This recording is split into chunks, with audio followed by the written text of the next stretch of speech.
నమస్తే అండి. నా పేరు డాక్టర్ గౌతమ్. నేను ఇప్పుడు సిట్టింగ్ ఎమ్మెల్యే అండ్ మినిస్టర్ అయిన అంబటి రాంబాబు నుండి. అది నా దురదృష్టం, ఎవరు ఏం చేయలేరు. బట్ ఈ వీడియో చేయాలా లేదా అని నేను చాలాసార్లు ఆలోచించి చేయటం నా బాధ్యత అని అనుకున్న తర్వాత నేను ఈ వీడియో చేస్తున్నాను. అంబటి రాంబాబు అంత నీచుడు, నికృష్టుడు, దరిద్రుడు, శవాల మీద పేలాలు ఏరుకునే రకాన్ని నేను నా జీవితంలో చూడలేదు. రోజు పొద్దున్నే దండం పెట్టుకునేటప్పుడు ఇంతటి నీచుడిని ఇంకొకసారి నా లైఫ్లో ఇంట్రడ్యూస్ చేయకు స్వామి అని ఎప్పుడు కోరుకుంటూ దండం పెట్టుకుంటుంటా. అంత భయంకరమైన వ్యక్తి. ఎందుకు ఇప్పుడు చెప్తున్నానంటే తన పోటీ చేయబోయే పోస్ట్ అలాంటిది. ఏ పోస్ట్కి అయితే మంచితనం, మానవతా విలువలు, కనీసం బాధ్యత ఉండాలో వీటిల్లో అందరికీ 100% అందరికీ అన్నీ ఉండక్కర్లేదు. 0.001% కూడా లేని వ్యక్తి అంబటి రాంబాబు. ఇలాంటి వ్యక్తికి ఓటేసేటప్పుడు మనకు తెలియకుండానే కొన్నిటిని మనం ప్రోత్సహిస్తున్నట్టు. ఎలాంటి వాటిని?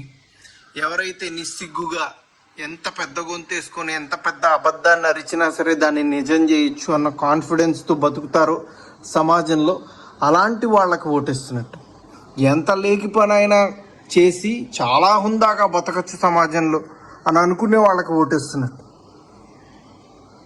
ఏదైనా చేసి సిగ్గు లేకుండా సిగ్గులేని తనాన్ని ప్రోత్సహించవచ్చు అని అనుకునే వాళ్ళకి మనం ఓటేస్తున్నట్టు. ఇలాంటి వాళ్ళకి ఓటేస్తే ఇవే సమాజం యొక్క తలరాతలాగా మారి రేపు సమాజం కూడా ఇలానే తయారవుతుంది. దీన్ని ప్రజలు గమనించి సరైన ఓటుతో, సరైన బాధ్యతతో ఓటేసి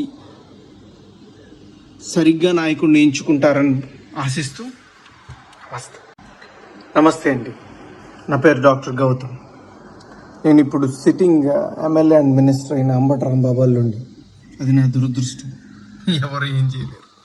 బట్ ఈ వీడియో చేయాలా లేదా అని నేను చాలాసార్లు ఆలోచించి చేయటం నా బాధ్యత అని అనుకున్న తర్వాత నేను ఈ వీడియో చేస్తున్నాను. అంబటి రాంబాబు అంత నీచుడు, నికృష్టుడు, దరిద్రుడు,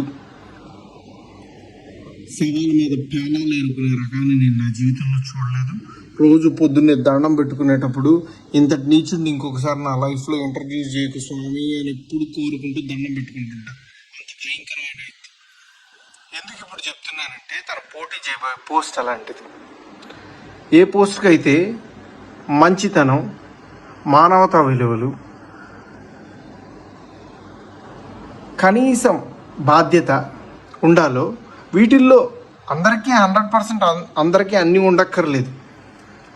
0.001% కూడా లేని వ్యక్తి అంబటి రాంబాబు. ఇలాంటి వ్యక్తికి ఓటేసేటప్పుడు మనకు తెలియకుండానే కొన్నిటిని మనం ప్రోత్సహిస్తున్నట్టు. ఎలాంటి వాటిని?